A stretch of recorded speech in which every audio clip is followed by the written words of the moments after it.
Hello, my name's Richard. You're watching Over and Over and Over Again, and this is the latest episode in Arsenal Oddities.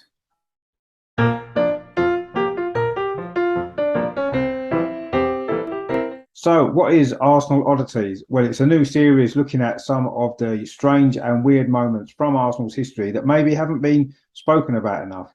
In this episode, we're going to look at how Arsenal talked their way into Division 1 in 1919.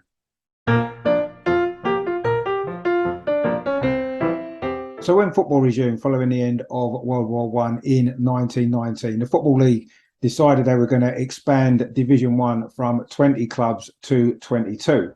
Now, usually when there'd been an expansion in the league, they tended not to relegate anybody out of the division and promote the top two from the division below. So that was what everybody assumed would happen in 1919. Now, to add a little bit of spice into the mix, the bottom two clubs in Division One from 1915, which was the last season before the war, were actually Chelsea and Tottenham. Now, quite how Arsenal would even come into the reckoning for promotion was quite strange, seeing as Arsenal had only finished fifth in Division 2 in 1915. But anyway, Arsenal chairman Sir Henry Norris was a very influential man, and it was his mission to get Arsenal into Division 1 by whatever means necessary. So who was Sir Henry Norris? Well, Norris was a self-made businessman, made his fortune in property development, mainly in the Fulham area. He also served as mayor of Fulham, and he was MP for Fulham East until 1922. Now, he had taken over as chairman of Arsenal in 1910 when the club was still based south of the river in Plumstead. Now, his original idea was to merge Fulham and Arsenal together into one London super club. But when the Football League blocked that plan, he decided instead that he had to move Arsenal to Highbury, which happened in 1913. Now, unfortunately for Norris and for the club, we suffered relegation that same year. So by the time we moved to Highbury, we were actually in the second division. And when we failed to get promotion in our first season at Highbury in 1914, Henry Norris realised that the debts for the club were never going to be cleared unless we could get Division One football. Of course, World War One started in 1915 and there was no football at all for 4 years. So by the time football resumed in 1919, Arsenal had huge debt due to the move of the stadium. And Henry Norris knew the only way to help with that problem was to get Arsenal into Division One. But as I say, the problem was we'd only finished fifth in Division Two in 1915. So how do we get promotion? Let's find out. So Henry Norris used his influence to convince league chairman Sir John McKenna that actually Arsenal were a better bet to be in the first division than Tottenham due to the fact that we'd been in the league for a longer period of time.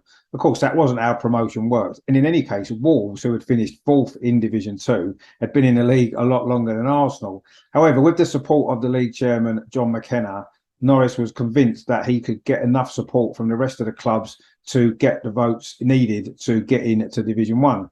So at the meeting then, it was decided that Chelsea unanimously would keep their place in Division 1 and the top two from Division 2, which were Derby County and Preston North End, would both automatically get promotion. So that just left this one more place. Tottenham expected the place to go to them as they had finished bottom of Division 1.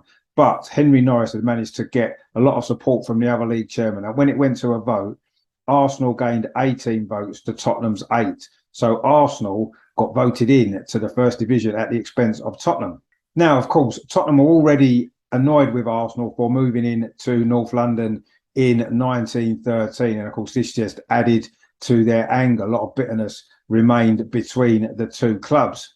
Now, Tottenham took their revenge on the pitch. They immediately won the second division title in 1920, winning the league with the most ever points, the most ever league wins, record-breaking season for them. So back in Division 1, it actually led to the first ever North London derby, or official North London derby, with the two clubs both in the North London postcode. That ended in a 3-2 victory for Arsenal at Highbury. But Tottenham certainly had the better of things on the pitch in the 1920s. They won their second FA Cup in 1921, which meant that they were briefly the most successful side in North London. Of course, that would soon change in the following decade.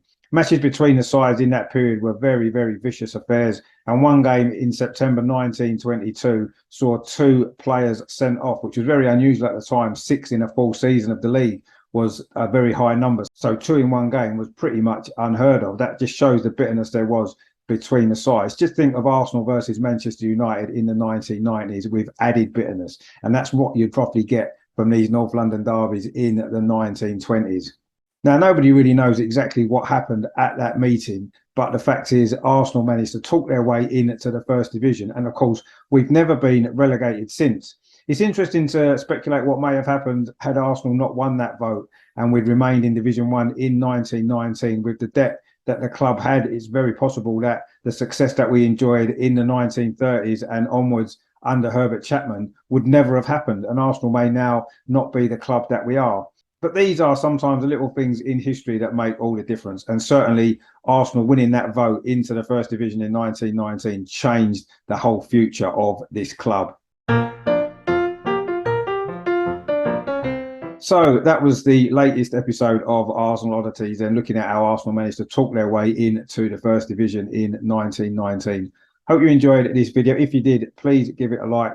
Please consider subscribing to the channel as well. We'll be back again very, very soon with another exciting episode of Arsenal Oddities.